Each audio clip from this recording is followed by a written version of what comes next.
which makes reading, holding a book, or turning a page difficult or impossible. The content is copyrighted by the respective publishers. For more information, please visit us on the web at nfradioreading.org. Hello, this is Evelyn, and for the next hour I'll be reading from the May 24th issue of the New York Times Magazine on the Niagara Frontier radio reading service. Some discoveries change the way we view the human body. In 2021, researchers described what they saw when they had examined skin biopsy samples that included tattoos. The ink particles had traveled deeper than anticipated through interstitial spaces into the tissue underneath the skin or the fascia. That wasn't supposed to happen, Neil Thies, a professor of pathology at New York University and a senior author of the paper reporting the results, told me.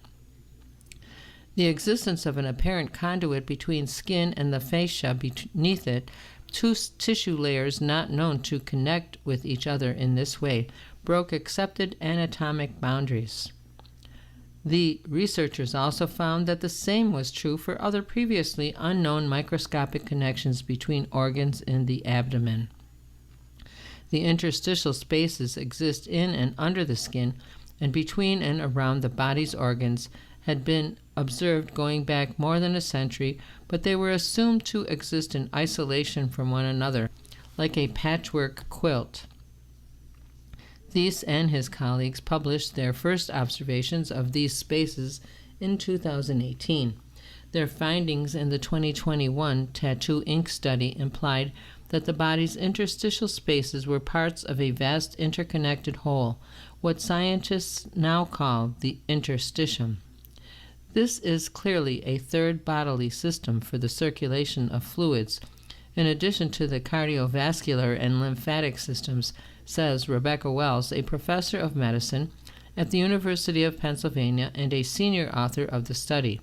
The human body suddenly looked less like a patchwork quilt and more like a knitted blanket. The implications of a new circulatory system for our health and for our understanding of our own bodies are potentially enormous. The human bodies, Hidden Pathways by Avraham Cooper. For 400 years,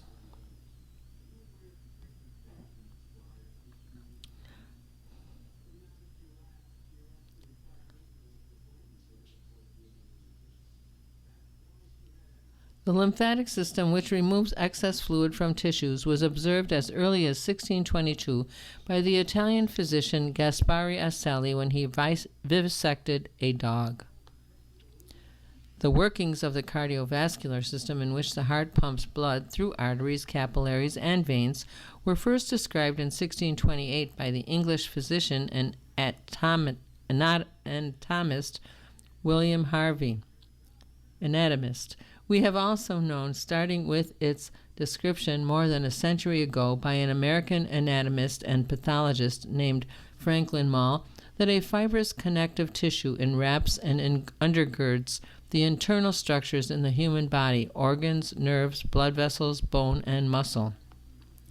The ubiquitous fibrous tissue, the fascia, functions in the body the way studs frame the rooms in a house, but these studs and the interstitial spaces inside them weren't thought to be interconnected within and between organs to form an interstitium network until Thies and Wells' study was published. To get a sense of the inside of the interstitium, Wells suggests picturing a sheet of chicken wire embedded in a gel. The chicken wire represents collagen, a type of protein. Inside the interstitium, bundles of collagen interlock with one another, providing strength and structure. The sponge-like gel, able to absorb and store water, is made from hyaluronic acid and fills the spaces between the collagen bundles. Fluid, cells, and other molecules slowly flow through this gel. In this new view of the body's interstitial spaces, these microscopic areas connect to one another within a larger web through which fluid moves before re-entering the lymphatic and cardiovascular systems. like groundwater flowing through the Earth's crust before returning to the surface in springs and rivers. Thies, Wells, and colleagues were praised by their scientific peers for their findings. This work was really comprehensive, says David Merrick, an assistant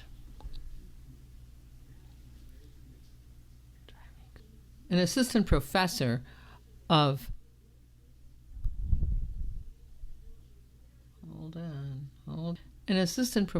family and community medicine at Ohio State. It's something that other systems of medicine have been offering for a long time, but they didn't have. As Thies told an interviewer from Radiolab in 2023, an expert in traditional Chinese medicine approached him at a conference in China where he was speaking on the interstitium and said, "We've been talking about it for 4,000 years. One of the most intriguing areas of current research is whether there is a connection between the interstitium and the ancient Chinese practice of acupuncture. Acupuncture is used to treat conditions as varied as chronic pain, migraines, seasonal allergies, and nausea caused by chemotherapy, but some of its actions have never been completely explained. The discovery of the interstitium may help us understand, in modern biomedical terms, how acupuncture works. The principles of the practice invoke two circulating elements, qi and blood. Traditional Chinese medicine describes qi as flowing along one of 12 main tracks, called meridians. Acupuncturists insert small needles into specific points on the body to enhance the flow of qi. In a 2002 study, Helene Langevin and Jason Yandau mapped the locations of acupuncture points in the arms to the fascia between and around the muscles. These acupuncture points have since been found to lie within the same areas of connective tissue where fluid flows through the interstitium. A 2019 paper by researchers in China, led by Dr. Hongji Li, explains how they injected chemical tracers into acupuncture points in the hands and feet of cadavers and used chest compressions to push fluid through the bodies. Fluorescent photography enabled them to see the tracers traveling toward the heart within interstitial spaces of the arms and legs. Li and colleagues clearly recognized, just as Wells and Thies did, that they had glimpsed evidence of an interstitial circulation system. If acupuncture points seem to reside within the interstitium, could the meridians run through the interstitium as well? In 2021, a group of researchers conducted a similar experiment in China on living subjects injecting dye into acupuncture points in the forearms of 15 volunteers. In almost all of them, the dye slowly migrated upward along a route corresponding to the pericardium meridian, which passes through the wrist and along the inner arm. Pericardium is the same meridian stimulated by anti-nausea wrist acupressure devices popular on cruise ships. This pathway doesn't go in the veins, it doesn't go superficially, says Andrew Ahn, the study's senior author and an assistant professor at Harvard Medical School. It goes instead, he told me, into the interstitium between the muscles. When I saw that, I said, "We're onto something. This truly has to do with acupuncture." I actually do think that the interstitium could be the link between Eastern and Western medicine, Wells told me, but you have to show scientifically that that's the case.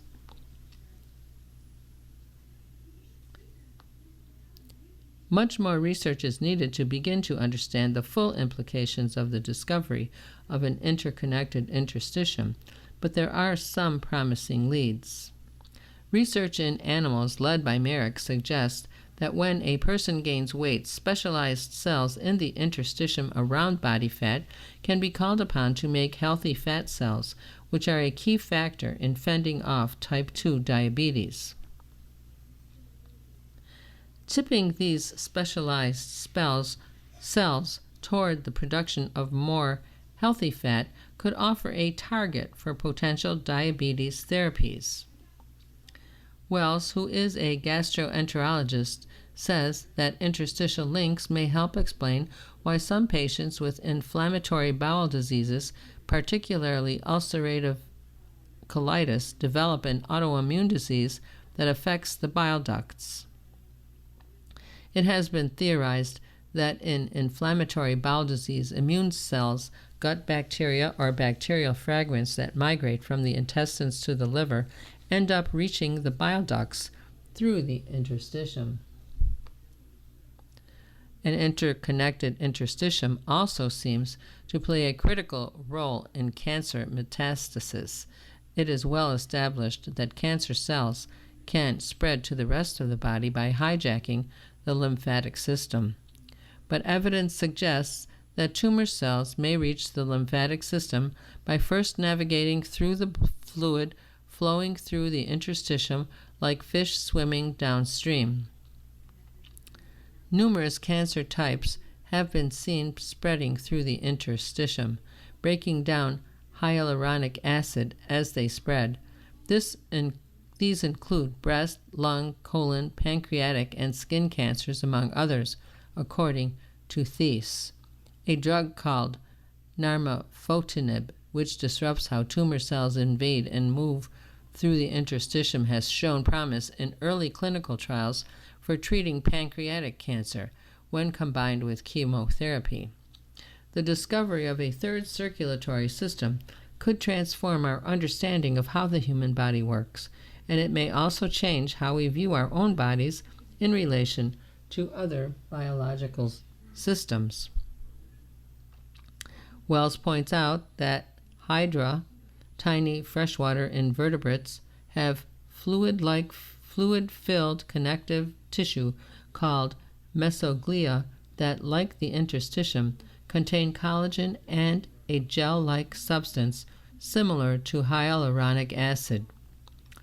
Plants seem to possess their own version of an interstitium, too. It's called the apoplast, a type of interstitial space that transports water and nutrients outside cell membranes. These and other examples suggest that fluid moving through interstitial spaces might have represented the first circulatory systems to develop in the earliest forms of complex multicellular plant and animal life hundreds of millions of years ago.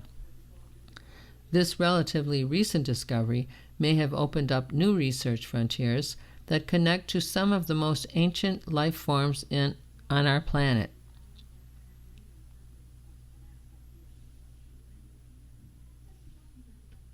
What happens when militancy conflicts with motherhood? Two weather kids reckon with the unyielding political convictions that compromise their parents' domestic duties. By Jordan Kistner. On May 21, 1970, a young lawyer named Bernadine Dorn issued the first official communique from the Weathermen Underground. It was, she prefaced, a declaration of a state of war. She and her compatriots were preparing to lead white kids into armed revolution against America's racism, economic injustice, and imperial violence. In a few months, she would become one of the few women ever placed on the FBI 10 Most Wanted Fugitives list. She was 28 years old. J. Edgar Hoover himself would pronounce her the most dangerous woman in America.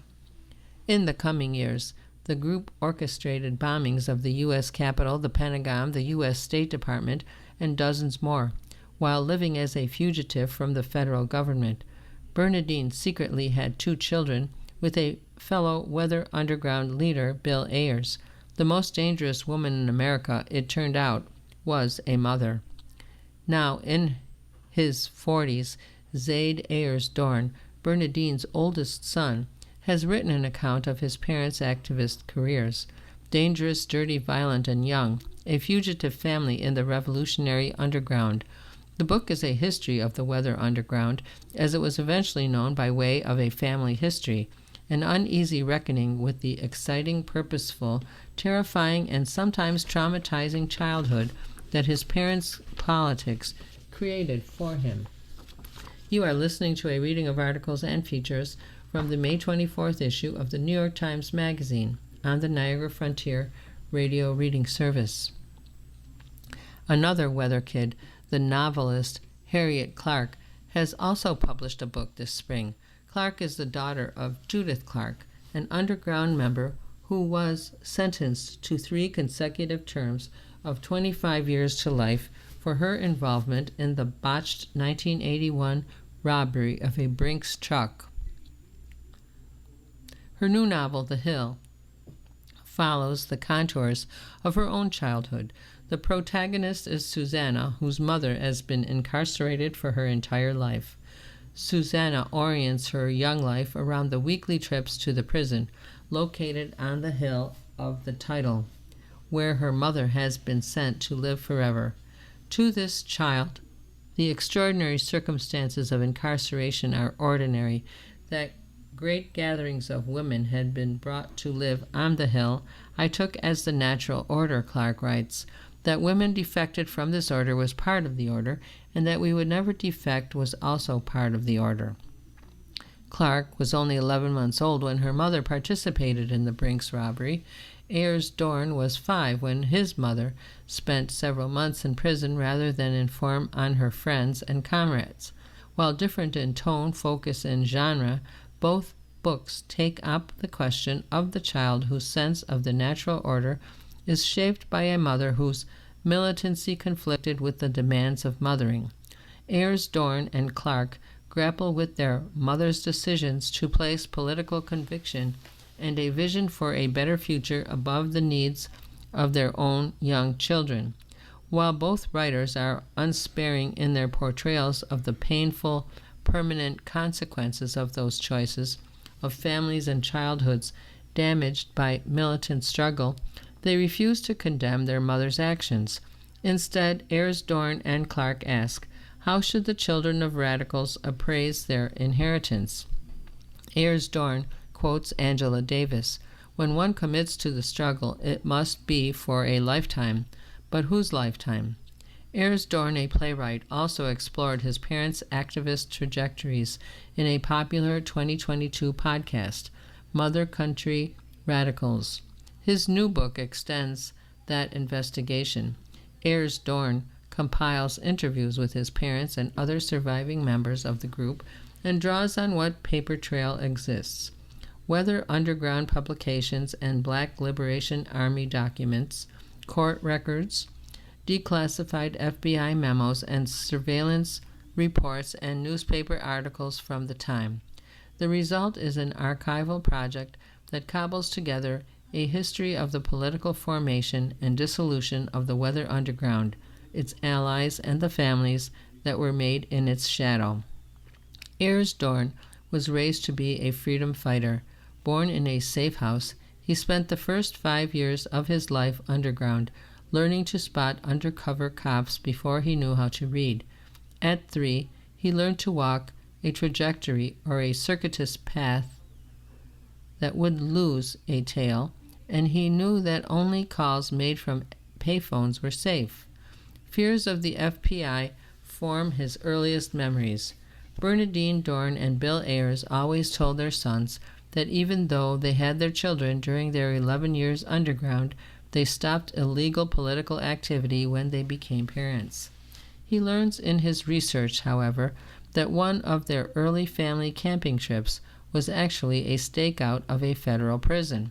The Black Liberation Army had asked his parents to gather information to help them break Assata Shakur out of prison. His father then participates in Shakur's escape. His mother uses her day job to steal customer identities for the underground to use as aliases. Bernadine did not bring him along as a beard when scouting bombing runs, but he learns that she did do that with another weather kid. Ayers Dorn devotes special attention to his enigmatic mother, whom he describes as the family's animating force. While she is a fierce protector who reads him Maurice Sendak books before bed, she is also a distant, icy, and determined person who seems far removed from any traditionally feminine caregiving role, determined to sacrifice herself for the cause.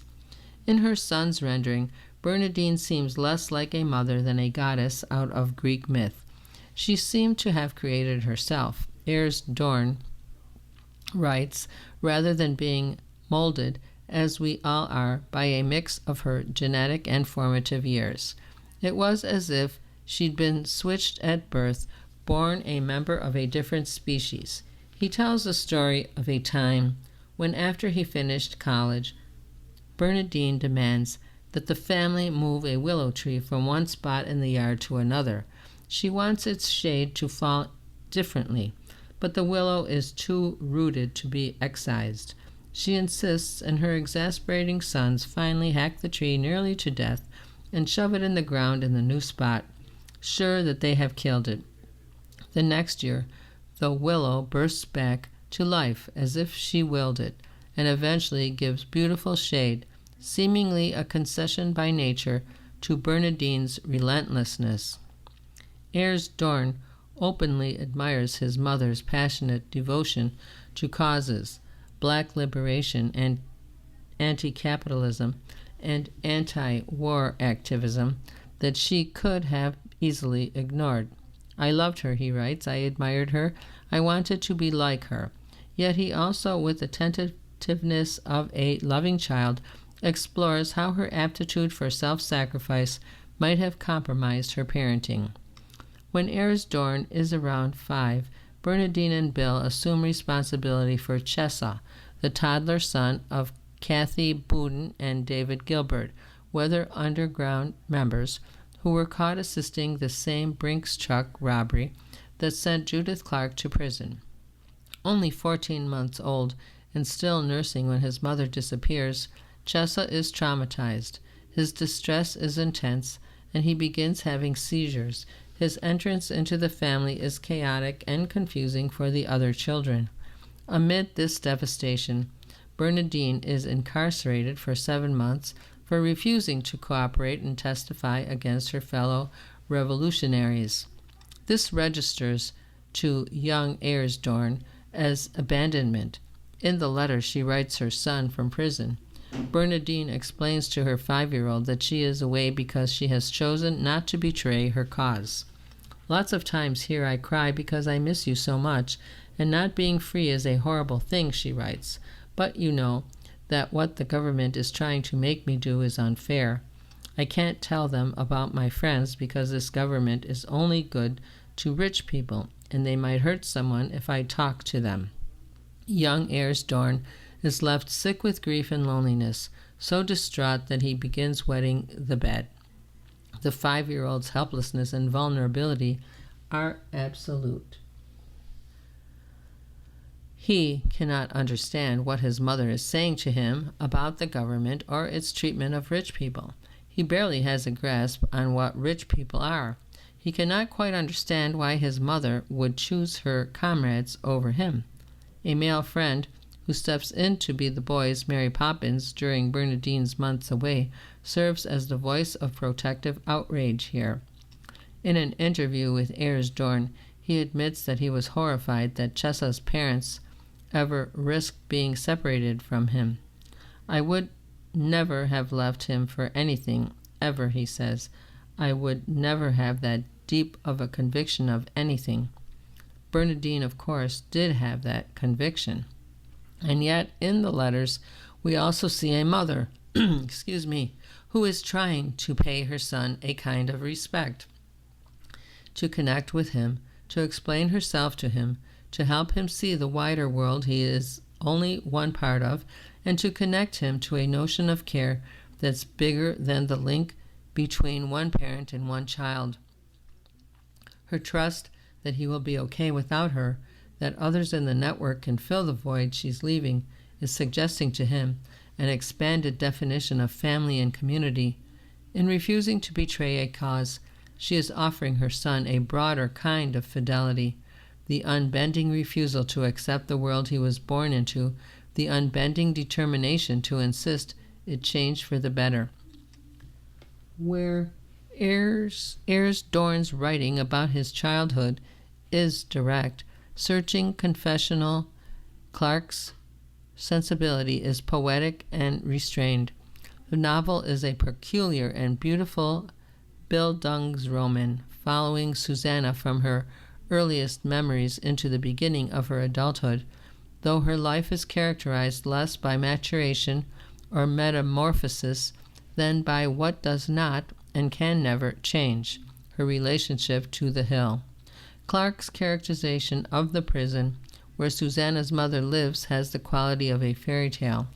As I climbed, Susanna thinks, I imagined my silhouette upon the summit and saw my shape, a hero's shape, my climb, a hero's journey.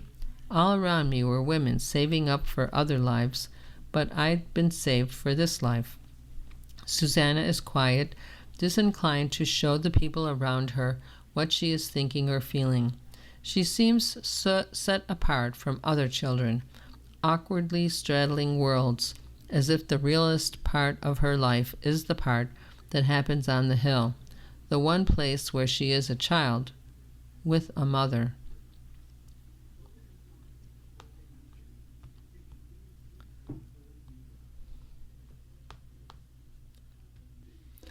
Off the hill, Susanna is raised by her grandparents, but when her grandfather dies, she is alone with her erratic grandmother.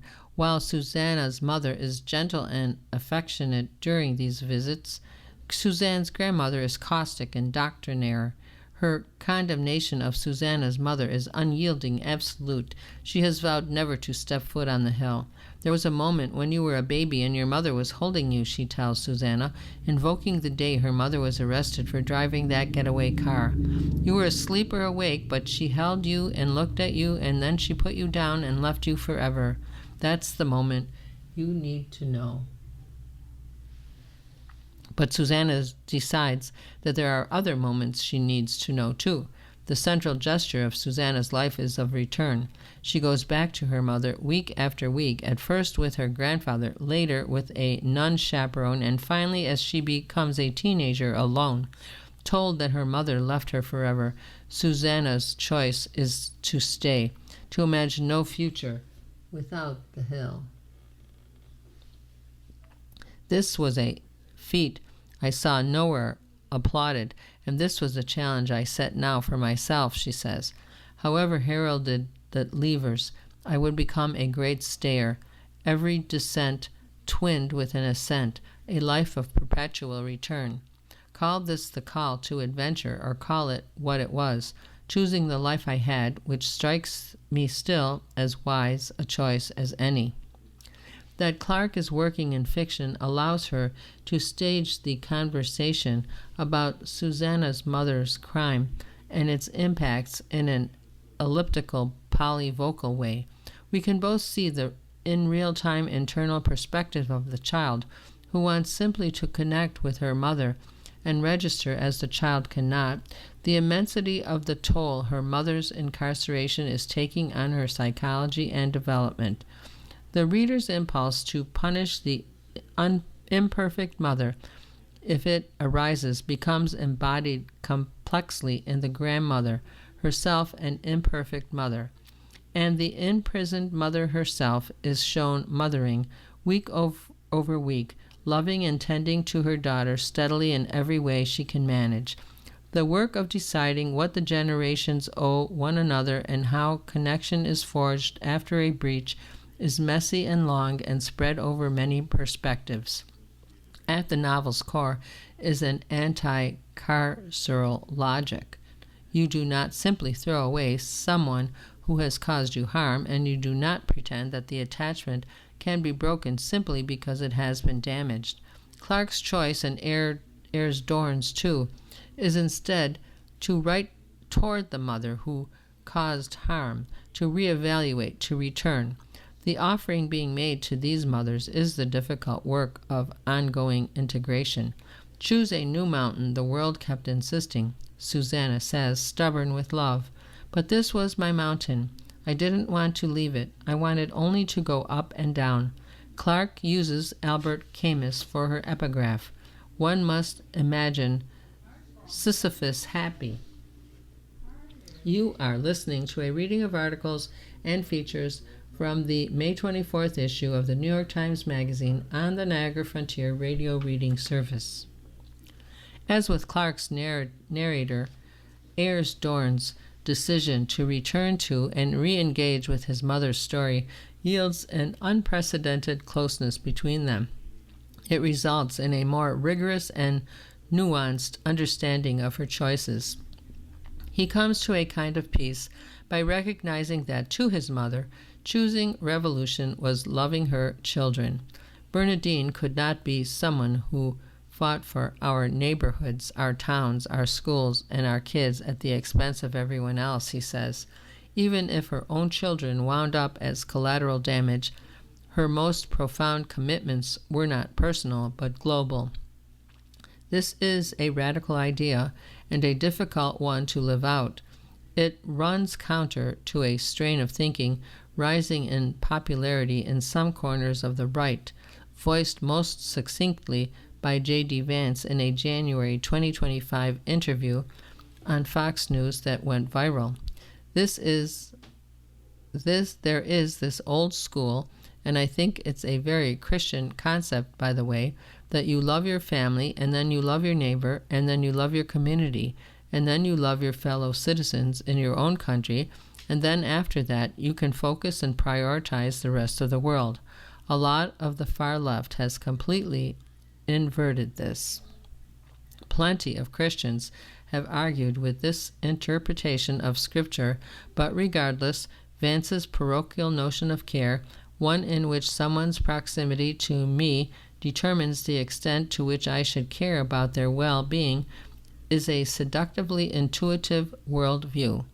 There's an easy retrograde story about motherhood at work in Vance's politics, too, one that plays to common assumptions about the acceptable behavior and temperament of a good mother. Violence can seem antithetical to nurture, unrestrained rage, antithetical to tenderness, wild personal risk-taking, antithetical to the obligations of a parent.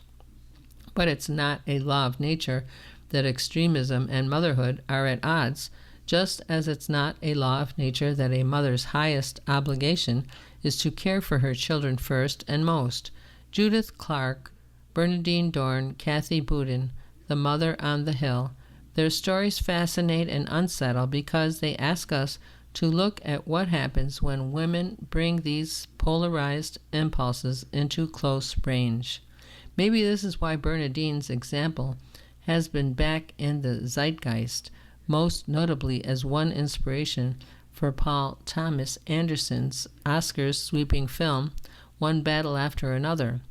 Its radical woman, Perfidia Beverly Hills, is a fierce, fanatical leader of a militant anti-government cell called the French 75. Her rhetoric, and the title of the movie, is drawn from Bernadine's network. This is a declaration of war, she says, as she breaks immigrant detainees out of a camp in California.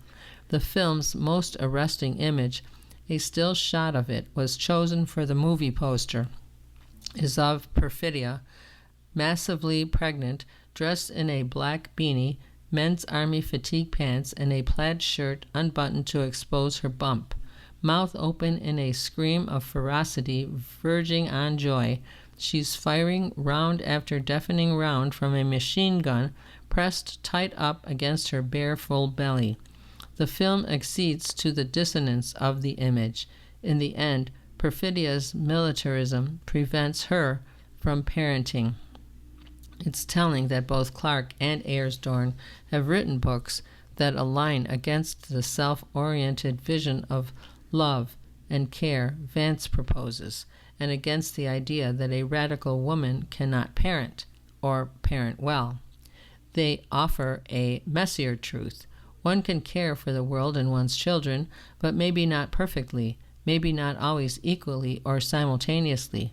The books decline to extrapolate a moral or prescription from that truth. It's maybe no coincidence that both Bernadine Dorn and Judith Clark had children who became writers. There's an impulse toward storytelling in the aftermath of extremism or chaos, a desire to restore narrative order. Revolution is a contronym, Ayers Dorn points out, or a word with two meanings that contradict each other.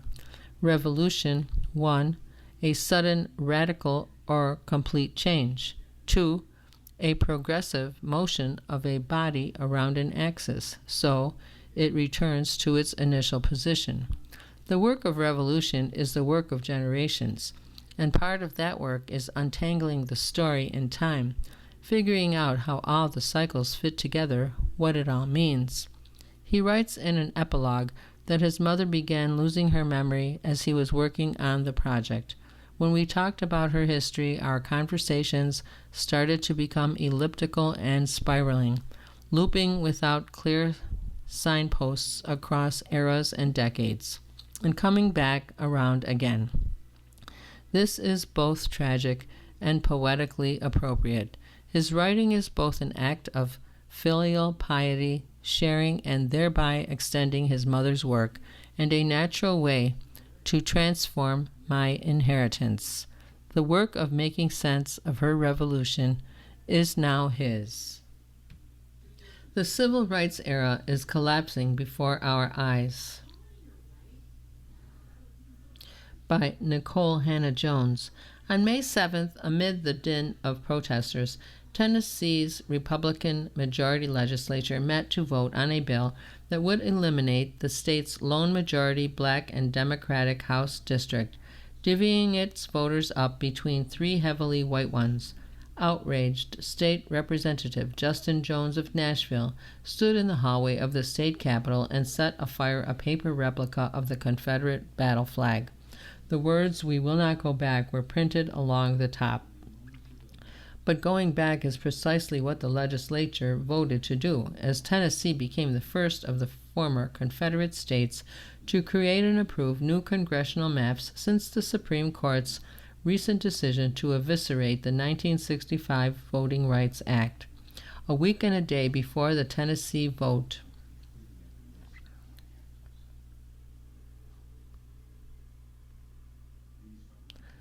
the Supreme Court, led by Chief Justice John Roberts, had finally achieved the right's decades-long goal of nullifying what's considered the most successful civil rights law in our nation's ignoble racial history. After upholding unrestrained partisan gerrymandering in other recent decisions, the court now determined that creating congressional maps that sought to ensure political representation for racial minorities violated the Constitution. For students of history, what Tennessee did on May 7th felt like a premonition. 150 years ago, when this nation's first experiment with interracial democracy began to collapse, Tennessee, a former slave state and the birthplace of the Ku Klux Klan, was the first domino to drop. In 1870, the Tennessee legislature rewrote the state constitution to disenfranchise black men. As the historian Manisha Sinha writes in The Rise and Fall of the Second American Republic, Tennessee provided a template to other southern states for how to overthrow Reconstruction. Within 3 decades, black representation in Congress and in local and state offices across the former Confederacy would be wiped out. It was not just Tennessee that echoed history, but the Supreme Court as well. The case that felled the Voting Rights Act was Louisiana versus Calais. Louisiana is the state where in 1896, in Plessy versus Ferguson, another superlatively conservative Supreme Court used the 14th Amendment to license segregation, setting off a race across the South to strip black people of the franchise and codify their second-class citizenship. The day after the Calais ruling, Governor Jeff Landry took the unprecedented action of suspending the state's U.S. House primary, in which tens of thousands of voters had already cast ballots, so legislators could redraw the election maps.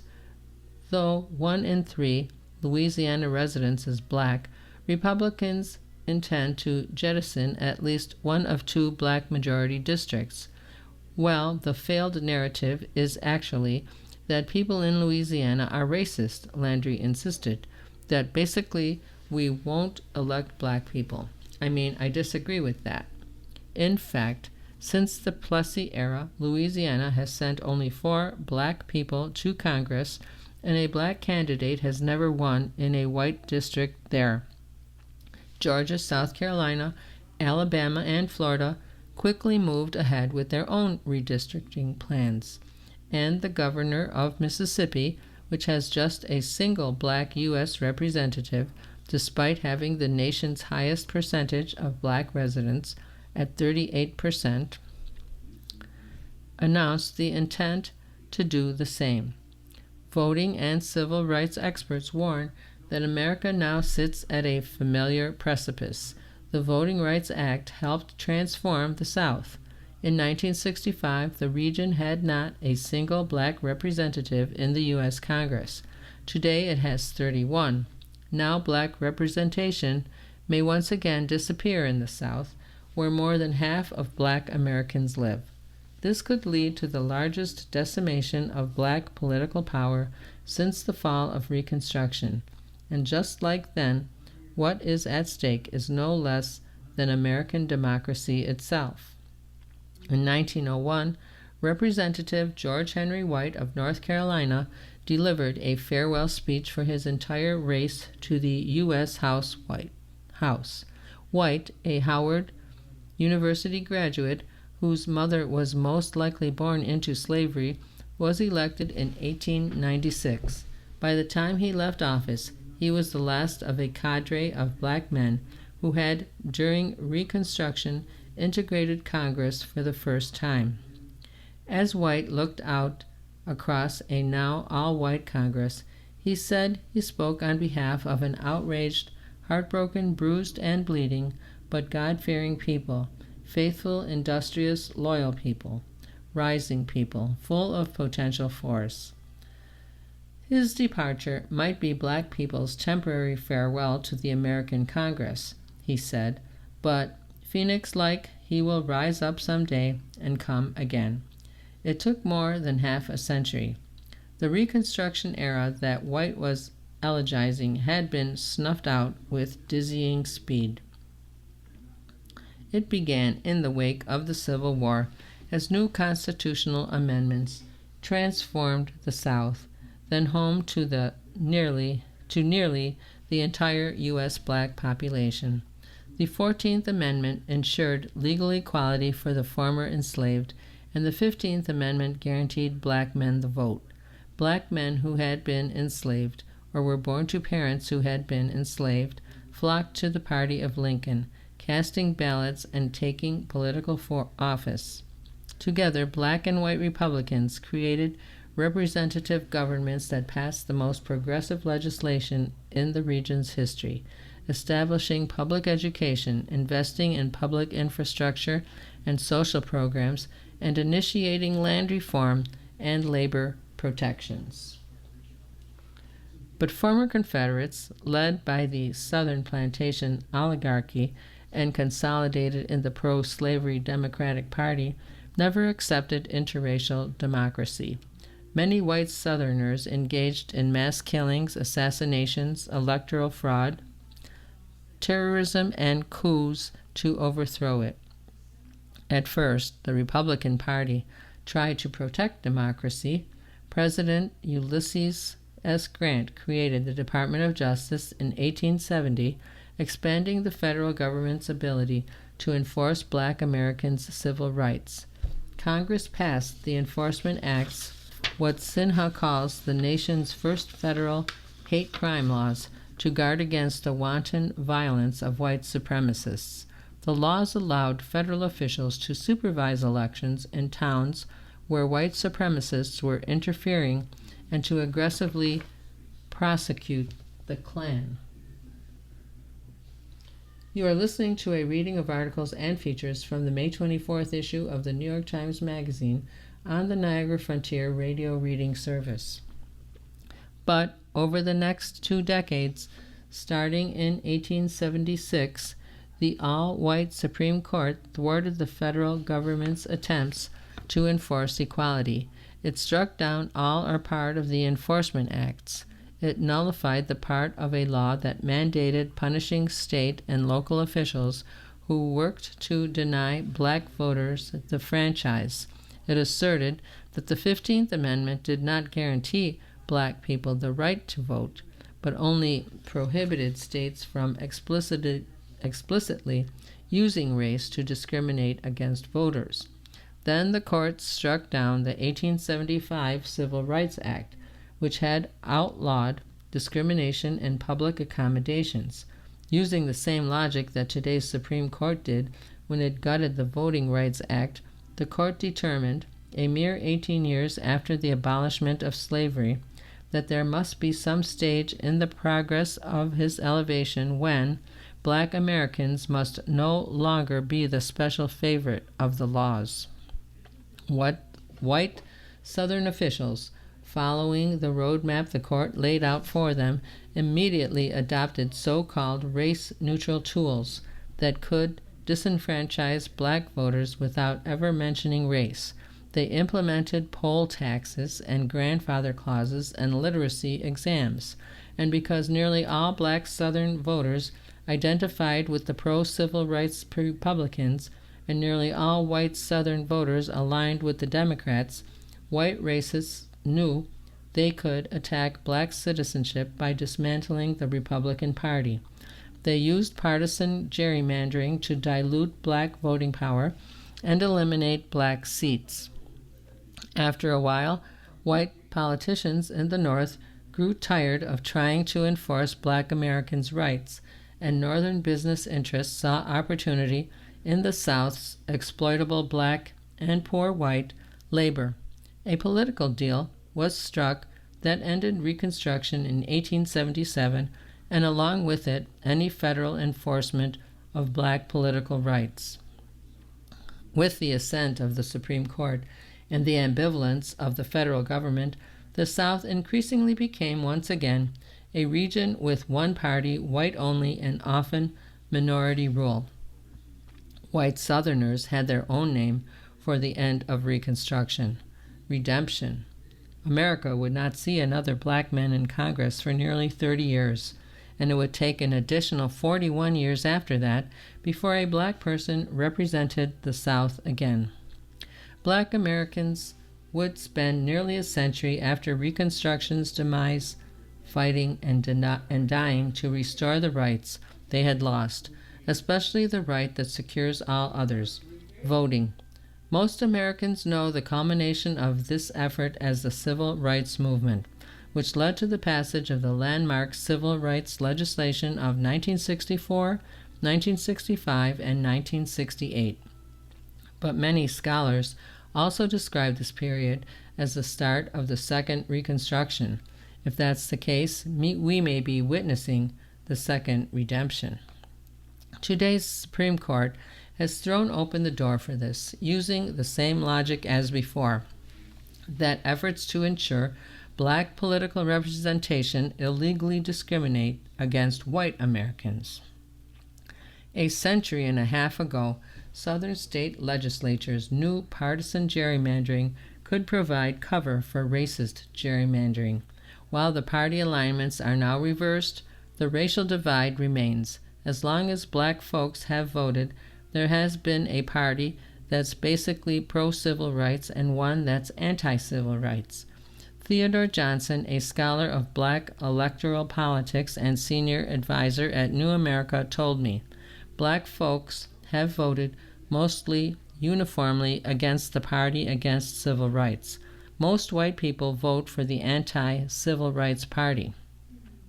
Since the end of Barack Obama's second term as the nation's first black president, the racial partisan divide has only intensified, with Southern white voters moving even more fully into the Republican Party. White conservative politicians deeply understand this, though the court treats it as incidental. The parallels to Reconstruction and Redemption are not perfect, but they are conspicuous.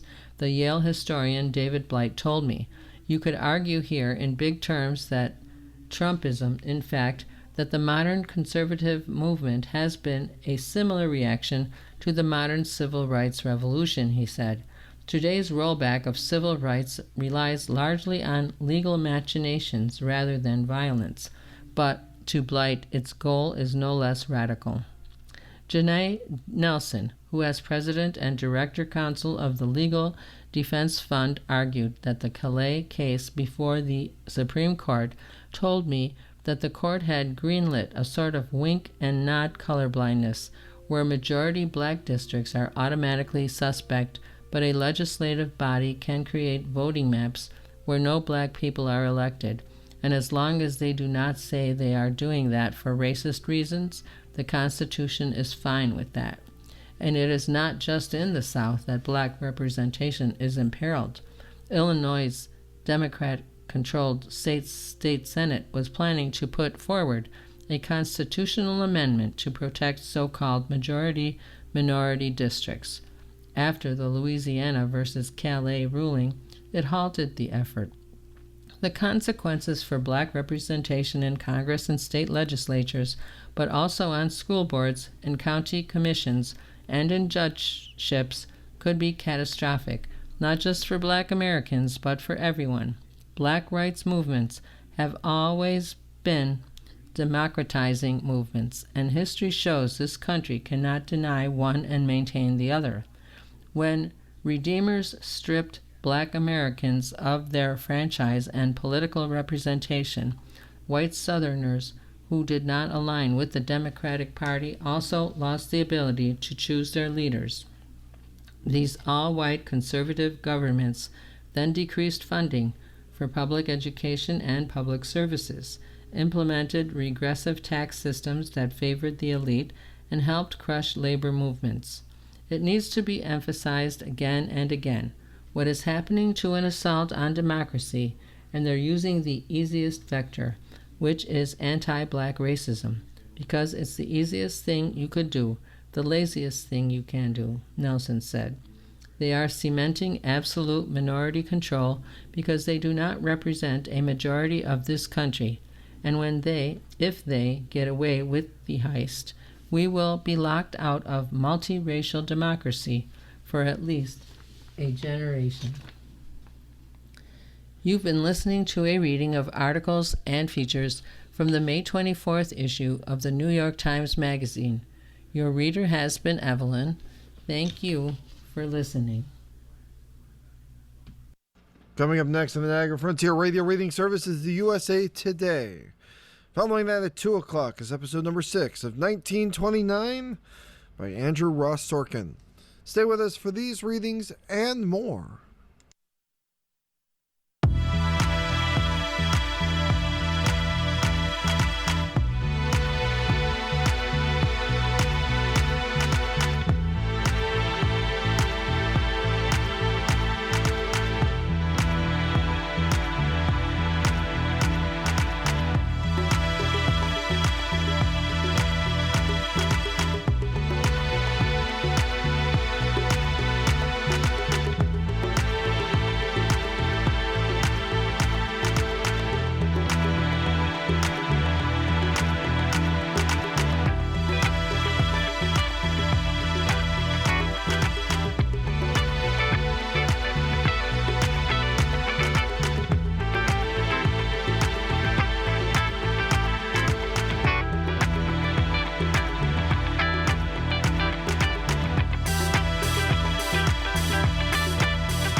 You're listening to the Niagara Frontier Radio Reading Service. We broadcast daily readings of printed matter to those who are blind or have a print disability throughout Buffalo, Western New York, and Southern Ontario's Niagara Peninsula. Almost 40 years and more than 300,000 hours of radio readings to those without sight. Our broadcast signal is provided at no charge by WNET. Niagara Frontier Radio Reading Service broadcast studios are at 1199 Harlem Road in Cheektowaga. Please let others know about your Niagara Frontier Radio Reading Service. For more information, call us at 716-821-5555.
Hello.